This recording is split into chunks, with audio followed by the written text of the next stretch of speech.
Right, we're out here in the evening, so we're not going to achieve heat tonight, but new tyres here, so let's throw that on.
Don't have the right size drive bit for this. I've only got it in the smaller one, so we're just going to have to guesstimate this one.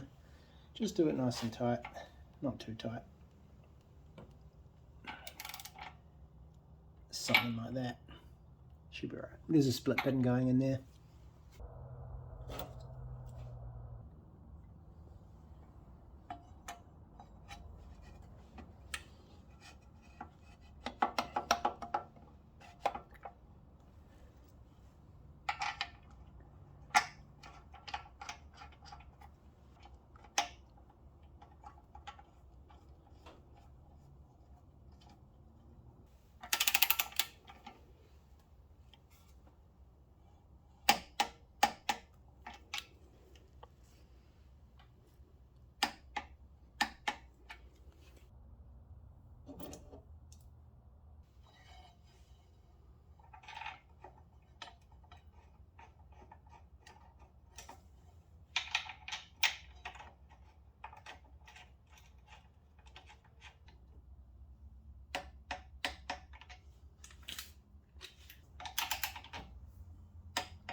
Tell you what, it is very satisfying to have that done, and I think we made the right call getting a new tyre, right? Like, the old one was dicey, this one's brand new. It got put on by professionals, it's weighted, so it'll be balanced and all that good stuff. So that's another thing ticked off the list. I did want to talk about one thing though, and that is that you might notice that I'm putting on like rusty bolts and washers and stuff, which I'm aware of, and I hate it. But I've actually had a lot of challenges finding new hardware, like just things like the proper bolts and stuff that don't cost an arm and a leg. So it's one of those things I might just have to bite the bullet, or I might do a project one day where I kind of strip back a lot of the hardware on the bike and replate it, do like some, you know, electroplating kind of stuff. So we'll see. It'll be one of those options, and yeah, that's just kind of another thing on the list. But really the priority at the moment is just get the bike rideable, and then we can worry about like well, it's not aesthetics, but we can worry about that kind of extra level of detail down the track. Same story with things like the seat. I really don't like the outcome with that seat, so, well, and the tank. So those sorts of things, get it riding, have a little bit of fun on it, and then slowly chip away at those aspects of it to get it looking mint.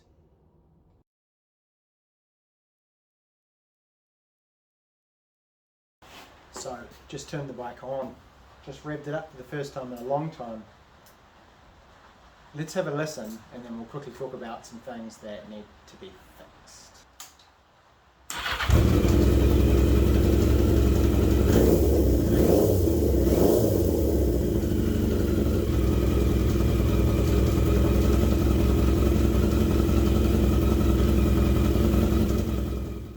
So we had the bike running, and by we I mean I had the bike running, and I clicked through the gears, and interestingly, with the clutch pulled in, the clutch lever pulled in, we were still having the back wheel spin. So hopefully that's an easy fix of just adjusting the clutch cable here. So I'm just going to wind this on a little bit so that when you pull the lever, it's actually taking up more of kind of the clutch throw, I suppose you'd call it, as this cam sort of thing here pulls and releases the clutch pack that sits in here. It should, yeah, so hopefully that's enough. If it's not, then it's kind of like bigger problems with the clutch. But I remember because I had this engine apart and this seemed okay, so we will see. Hopefully it's an easy fix. The other issue is a little more major. Not super major, it's fixable, but it's a little more intense to fix. Cam cover, dual overhead cams, one cam, two cams running this way. This area of the engine gets fed oil pressure builds, and oil comes up into these cavities to lubricate the cams. They're spinning aroundy, needs oil. When I ran it, it got up to temperature and we had a leak here. And I believe that this, I can turn that with my fingers. I think the thread in here is poked, so we need to repair that thread. So those two jobs at the very least to continue on the process.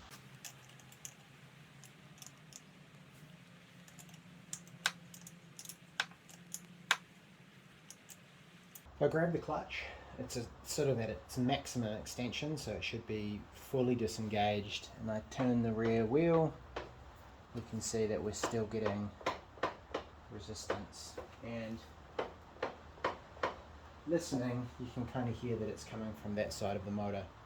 So we either have clutch plates that are seized together, which would surprise me, or there's some kind of problem with the way I've installed it or something like that. So unfortunately we need to drain the oil, take the clutch plate cover off and do some digging.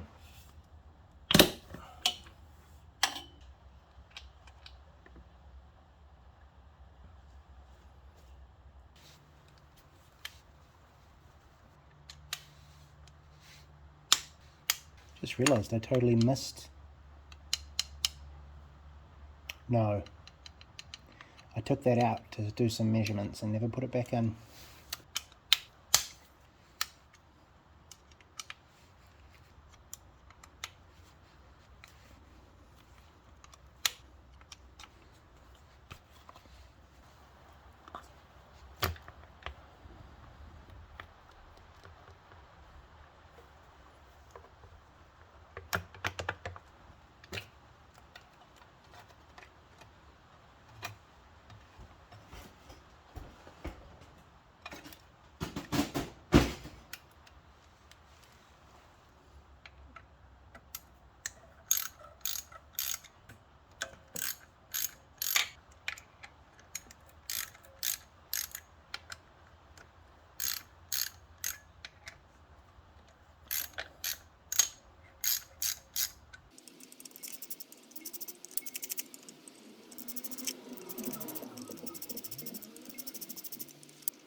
Alright, that fun moment where you get to have a look and see if you can figure out what was going on. Okay, that was a bit stuck, but not really. Those all sort of come apart quite nicely. They look a bit shit, don't they? These plates in between look a bit crusty. But we need to do some measurements and kind of make a call on how to proceed. Okay, it's the next night, and hopefully the weather, the weather's been terrible, massive flooding around the country, so hopefully you can hear me. But this clutch situation, yeah, it turns out this is an incomplete clutch. So either I mucked something up when I put this back together again last time, but I'm reasonably sure I kept all the parts together. So there's a couple things that I want to do. The first thing is to kind of check to see if these are all within spec. So we can do that with the calipers here. Sorry for the mess. We've got a service manual, so we can kind of check all the specs and we can check them against that.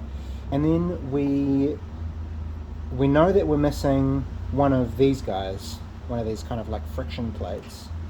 So yeah, we need to maybe go hunting on the parts bike and grab one, or if these are out of spec, then think about getting a new clutch pack. But let's crack into checking the spec on these first. So while this is playing, let me just explain that at this point I had no idea what was going on, and it turns out that we do have a complete clutch here.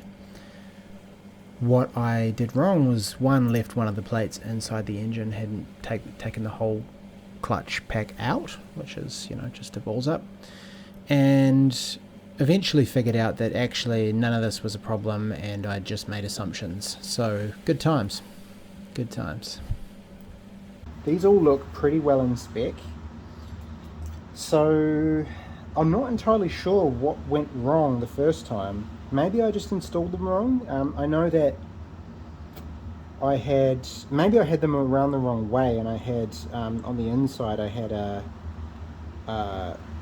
one of these plates against one of these plates, so one of the friction plates against a friction plate, and I think maybe that might be part of it, which is obviously not ideal, because I had one of these from memory was kind of stuck to the outside here, so maybe that would do it.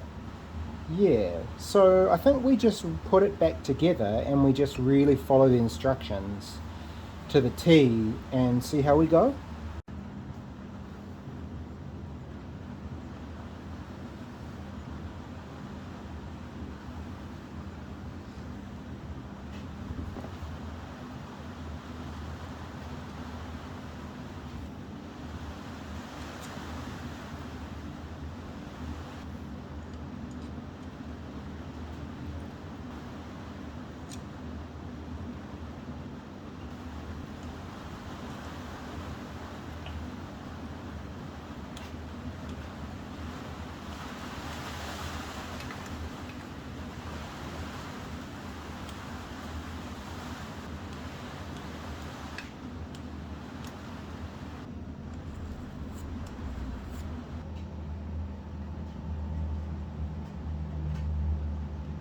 Now, let's be clear here.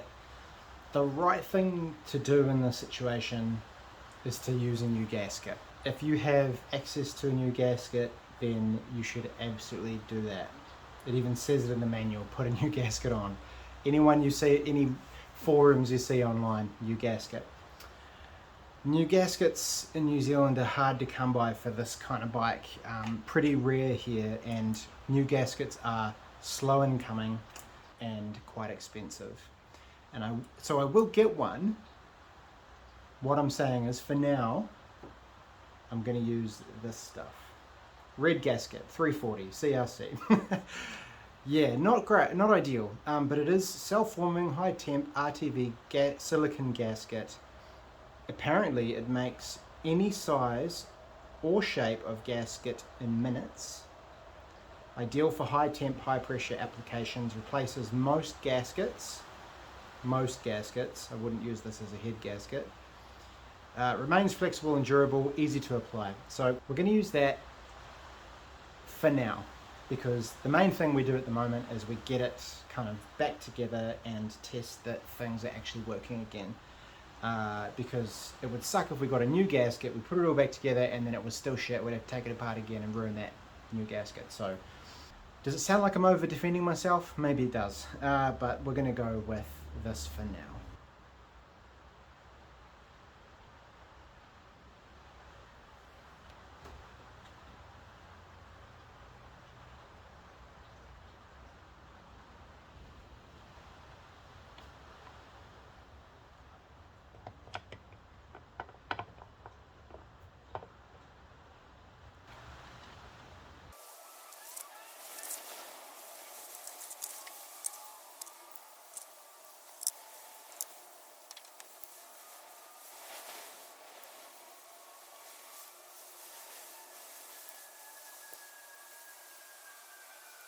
Alrighty, so another problem we have is an oil leak from this corner of the cam cover, which I think is just because this screw here is not actually getting into any proper thread within in the cylinders here, so we need to repair that thread. Let's get this off and we'll have a look and see what the story is.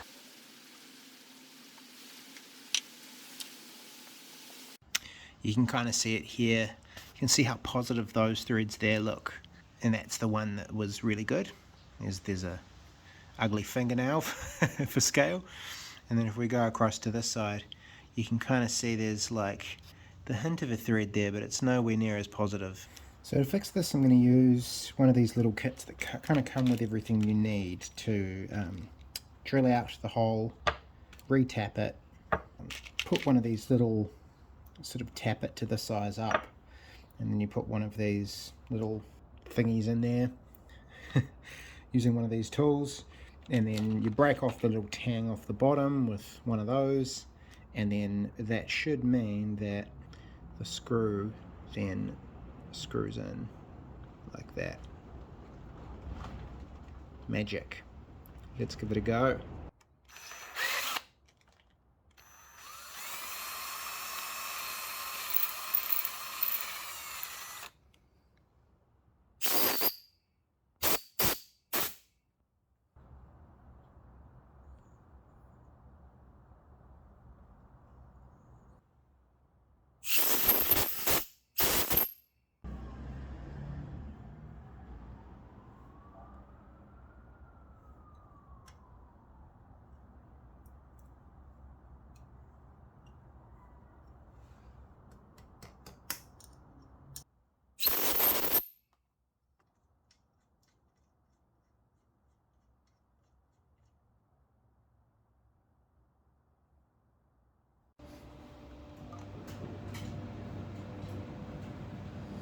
Okay, so with that leaky cover and the clutch now fixed, let's start it up. We want to get the oil up to temperature so that it loses some of its viscosity and check that the leaks aren't happening anymore, and also make sure that we top it up.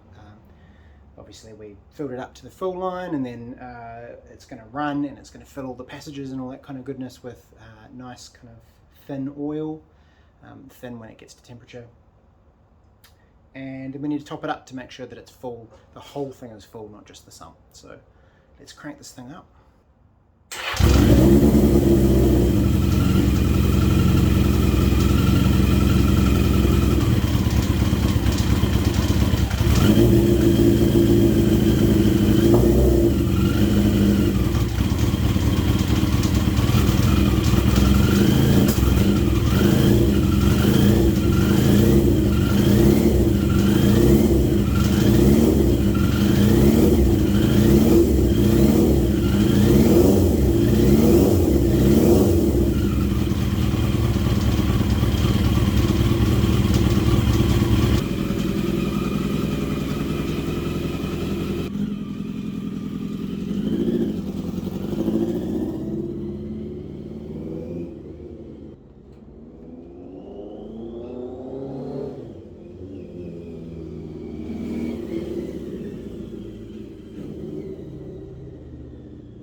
Oh wow, that is a great feeling to actually ride the thing for the first time in, wow, a few years at least. It was the last time I actually just got on it and sort of got it into a rideable state, so that is, oh, that's a good feeling. It's a great feeling. A few things I've noticed. One, there's a little bit of oil at the front of the cam cover, and I suspect that might just be that I didn't tighten it down far enough. I was going easy because in the past I have over tightened it and found that there's not a lot of clearance between the cam cover and the cam chain that's spinning around at a great rate of knots inside the engine, and it would make contact. So I was trying to go easy, not to over tighten it, and I think I just overcompensated the other way. The other main thing, really, the other thing that jumped out at me was the front brakes are super spongy, so we need to do some more work on getting those up to scratch. It's either that the master cylinder is no good, it's like a aftermarket cheapo, so maybe it's just that, or they just need more bleeding and more attention, which might also be the case. But aside from that, it felt pretty good. So I think the next step will be ticking off all of the safety features, so getting all the lights working properly, getting it sort of set up so it feels good to ride. So by that I mean like setting the handlebars nicely, making sure all the controls are within reach and all that kind of goodness. And after that, some side covers. We'll need to make sure we get some side covers on there and tidy up the wiring. And then after that, it's ready for a warrant of fitness and ready to be ridden a little bit more of a distance. I think what I'll do is sort of take it quite easy as far as like distance goes. I'll start on short trips around the neighborhood. We'll get to the bike shop to get its WOF, and then slowly sort of work up from there as I get more and more confident in its reliability. But the engine is running really well, like it pulls nicely through first gear. I really didn't get out of first gear. So I'm pretty happy. So next time, let's crack on with those other things. Thanks for watching.